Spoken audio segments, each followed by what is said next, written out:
Господ Исус Христос, kada je prisutan Svetio Duh, može za kratko vreme uštiti se narekujemo Makedonska crkva. I zato danas kad se sobrahme, возлюбени чеда мои, да повикаме кон небото, Господи, помилуй. Господи, помилуй, Господи, помилуй пред Твојот македонски народ. Без Божја промисла, драги мои, ништо не се случува. Бог ја промисли оваа македонска земја и Бог, јас тврдо верувам, заедно со вас, дека Бог ќе ја сочува. Спасителот Господ Исус Христос вели, каде се двајца и тројца собрани во Моје име, таму сум и јас. Денес, Христос Вседржителот, Создателот на се видливо и невидливо, Создателот на оваа македонска земја, е со нас, меѓу нас, околу нас, сите оние кои дојдоа да присуствуваат на оваа божествена света литургија и искрено се молева на Господа Бога, на Пресветата Мајка Божја Богородица, на семакедонските просветители Кирил и Методи, нашите молитвеници пред престолот, на Всевишниот Спасител Господ Исус Христос, оние која создадува оваа света македонска црква, овој убав македонски јазик, нашите дедовци, нашите прадедовци, драги мои, не можеа да го разберат архиереот, не можеа да го разберат свештеникот, не можеа да ја разберат благата вест, Светото Евангелие, бидејќи никогаш не им беше зборувано, никогаш не им беше читано на својот мајчин македонски јазик. И еве денеска, кога сите се слушаме, сите се разбираме, можеме и да се скараме на овој наш убав македонски јазик.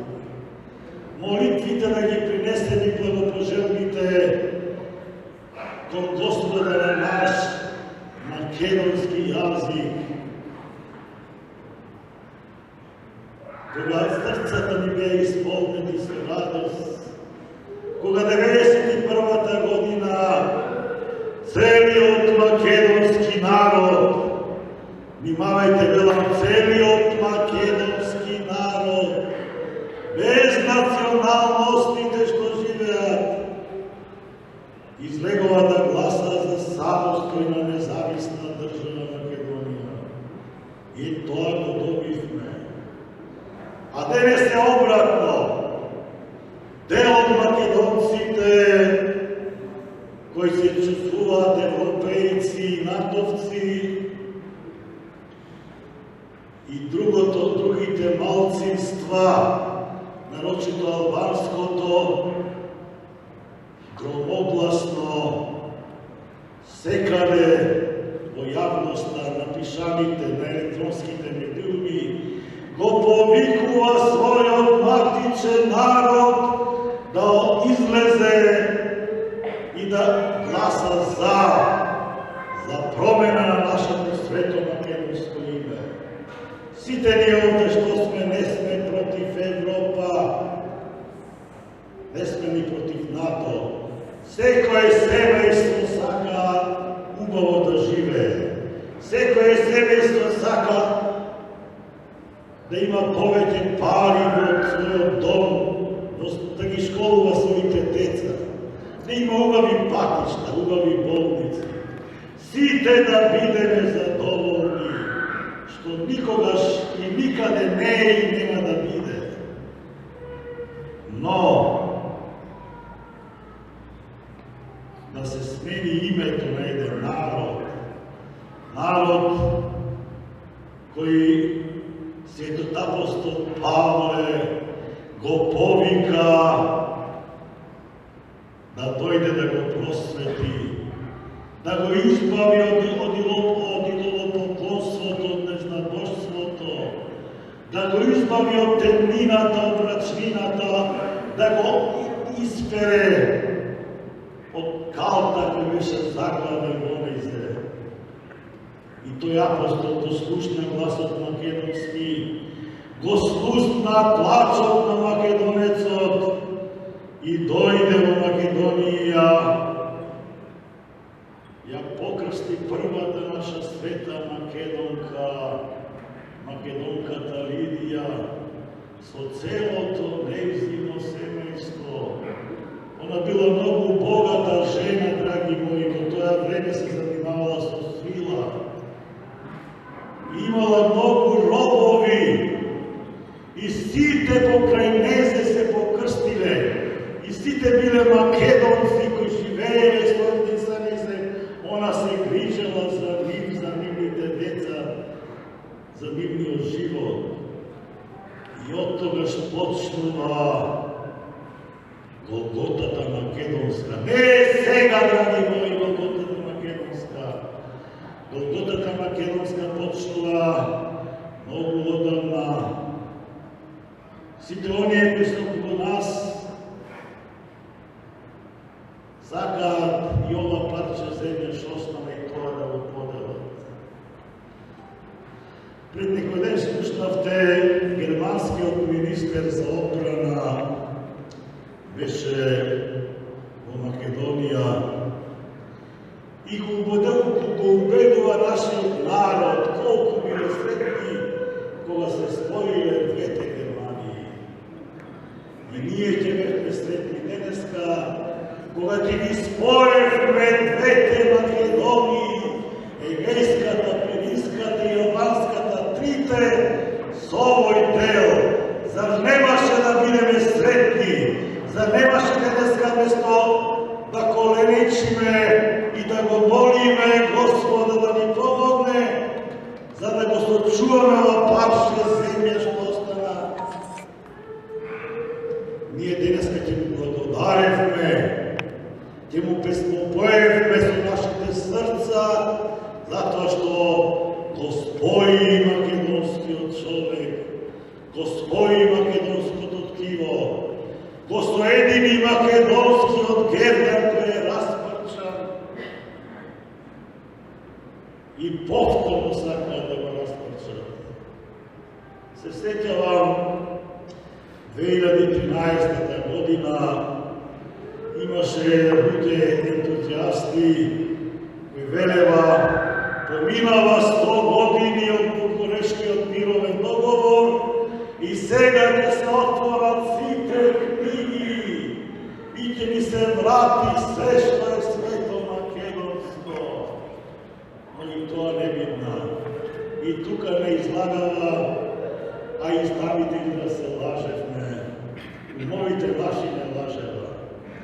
Сето ова македонска Голгота, драги мои, почна уште од Тиранскиот договор. Тиранскиот договор, тоа беше првото скалило на македонската Голгота, на нашите македонски страдања. Потоа дојде договорот со Бугарија и еве сега третото скалило, договорот, не договор с Погодбата, со Јужниот сосед. Слушаме голем број наши правници. Јас не знам, не сум правник, но логички размислувам. Правото, мислам, се изучува во целиот свет еднакво, исто. Не може еден свет да биде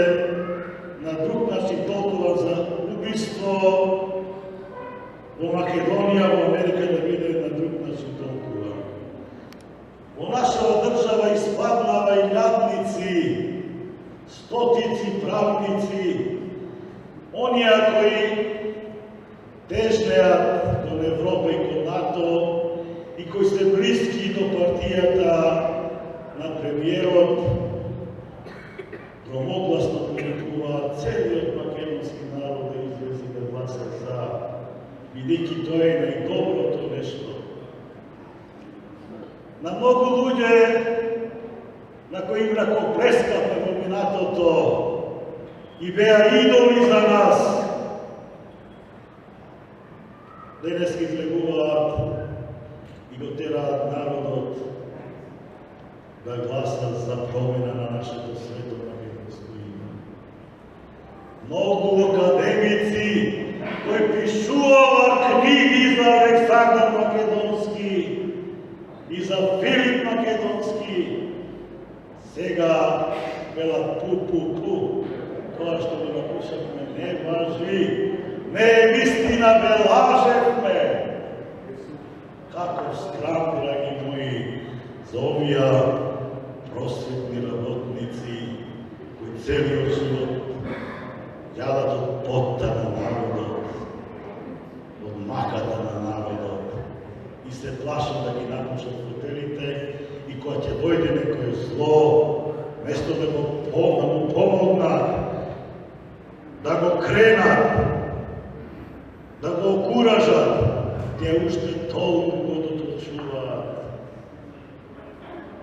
Да ги прашам зошто ја поминале некој год и 70-та и 80-та и се ближат на и некој може 90-та е поминал и уште, драги мои, се лакомат. И да ги прашам зошто, ќе не знаат да ти одговорат зошто.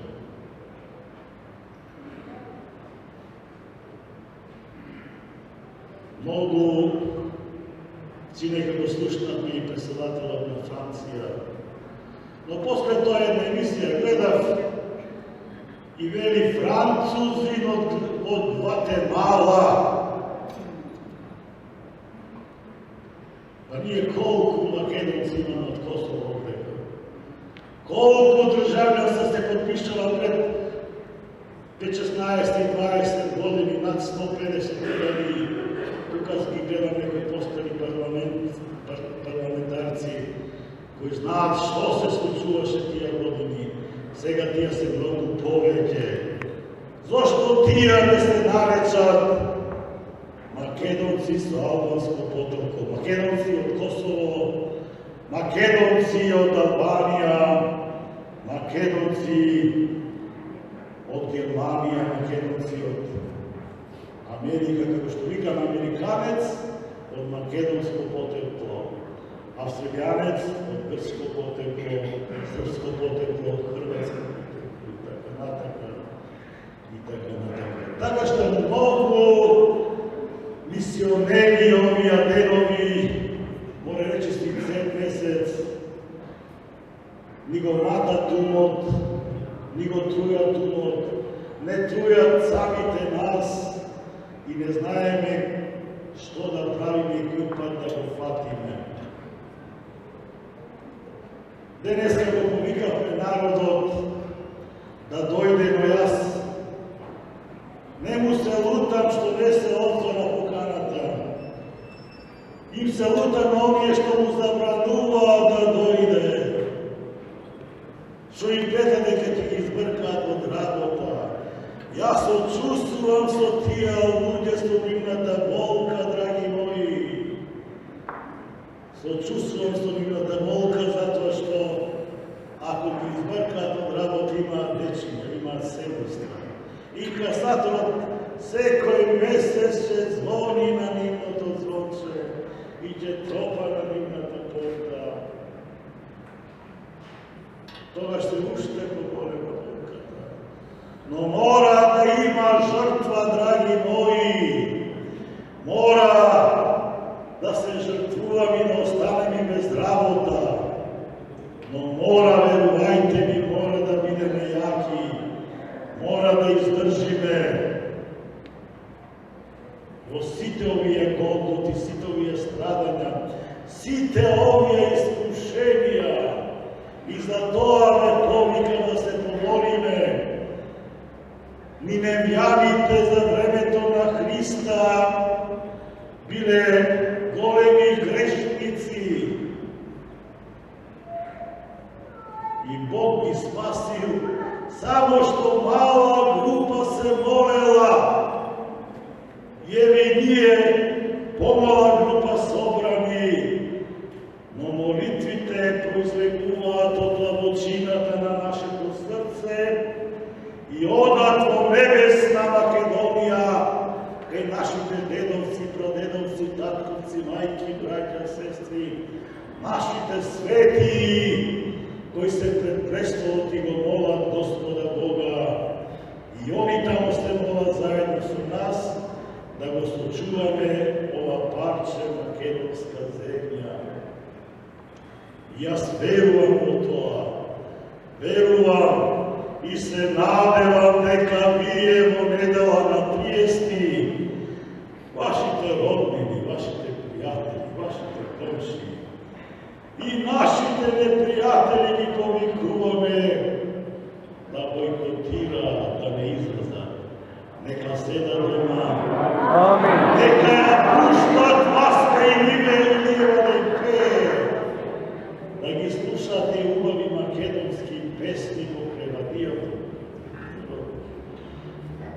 А онија што се не македонци, онија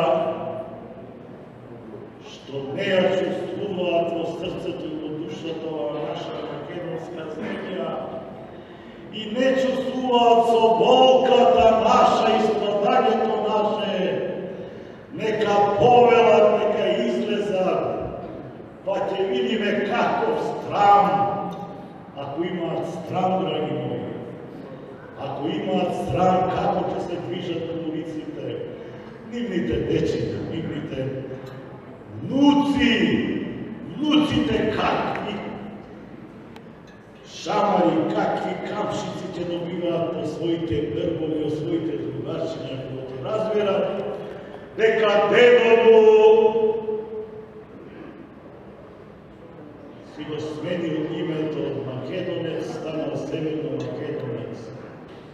И не знаеме дали ќе можеме, не знаеме дали ќе има македонска академија, дали ќе има македонска армија. Вие знаете, по повод прославата, премиерот кој го менува името на оваа земја се колнеш и во деца, и во мајка, и во татко, и до нека диши.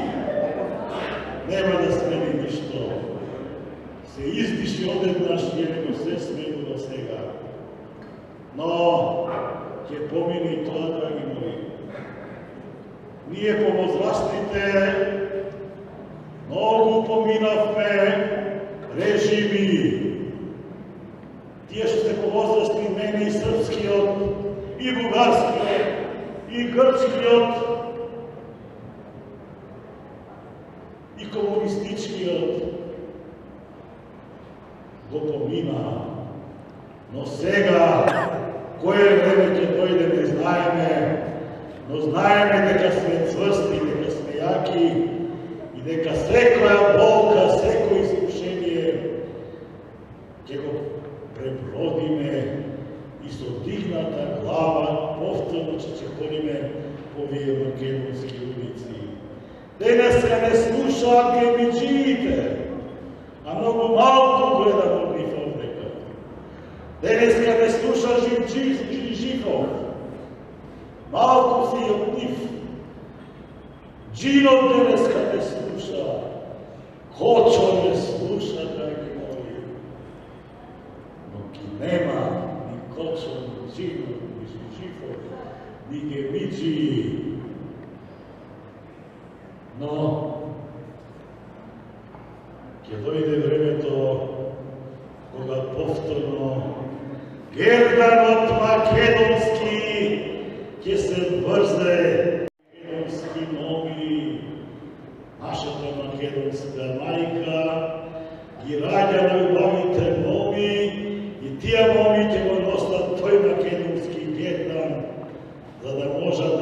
гордост на нашата света македонска земја. И ова македонска невеста која се изгради од македонските раце, еве денеска не собра ова македонска убавица, ова прекрасна македонска црква. Ме боли душата ако треба да го менувам надписот што е надвор македонска православна црква. О, Господи, помогни ми да не ми се случи ваква трагедија. Се радуваме само таа ги остана државата и црквата, драги мои. Затоа ве молам од длабочината на мојата душа. Бидете горди, бидете спокојни, бидете трпеливи и покажете љубов на сите непријатели, но да бидеме достоинствени. Ние ја сакаме Европа, на то немаме потреба, не сме некоја голема држава, но кој ќе не нападне нас и што ќе напаѓа овдека?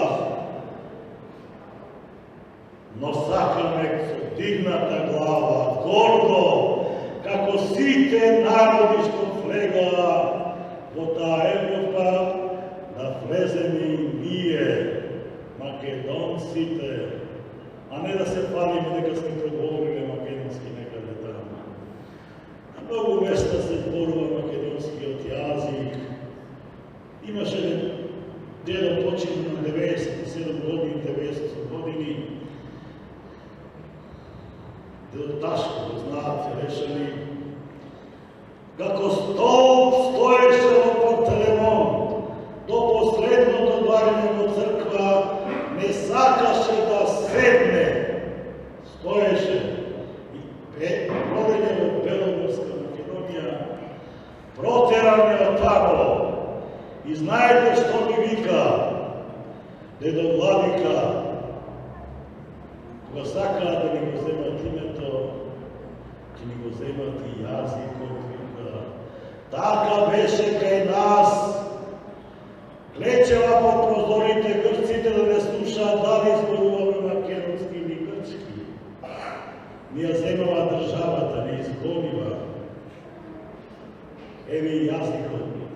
Многу малку знаат денеска во тој беломорски дел да зборуваат македонски или зборуваат македонски, како што некој тука зборува во нашата држава, тука живее, тука расте. Порочито Србиве тука или израснале, тука се родиле, децата ми и внуците ми уште српски зборуваат. Мајчин јазик. А ние ако има еден срблин, ако има еден срблин 50 македонци, сите српски говориме, теки слушам јазикот, да им кажеме дека знаеме многу јазици. Драги мои, припремете се сега да го направиме молебниот и ве молам. Ве молам на тие си дома. Амин. Си дома. Сочувајте го мирот и спокојството. Ако види комшијата дека не излегувате ви, тој нема да излезе, че се стравува од вас. Оти ќе знаете кај оди. Не може, например, во 12 во еден час на пладне, оди да шета во паркот. Многу е топло, жешко е. Тој што сака да шета излегува рано, во 7 наутро, или вечерта после 18 часот. Тие што ќе излезат ќе се стравуваат од вас и ќе им биде незгодно, страм ќе им биде, ќе се црват, ќе гледаат кога ќе ме сретнат во улазот или на улица некаде, или пак на пазарот и така натаму. Бидете горди, да ни живее ова македонска земја, да се ја сакаме, да се ја чуваме и се надевам дека ќе се собереме повторно, не да молиме, но да му благодариме на Господа, што ни го сочува. Тебе благослови.